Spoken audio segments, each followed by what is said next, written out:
আমি শুধু চাইতাম পরিবারের একটা ছোট্ট জায়গা, যেখানে আমি নিজেকে বলতে পারবো আর কেউ আমার কষ্ট বুঝবে।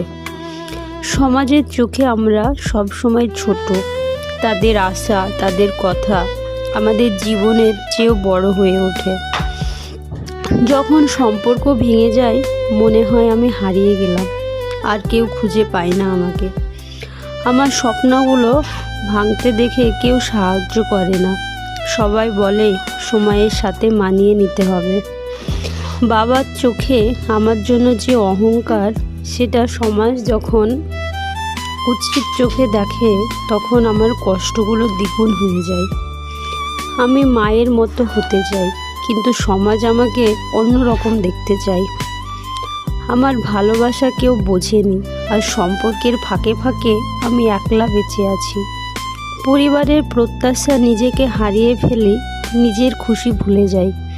সমাজ বলে মেয়েদের সীমা থাকে, আমি সেই সীমা বাইরে যেতে চাইলে সবাই বাধা দেয়। স্বপ্ন ছিল অনেক বড়, এখন শুধু ছোট ছোট স্বপ্নের মাঝে বেঁচে থাকতে চাই।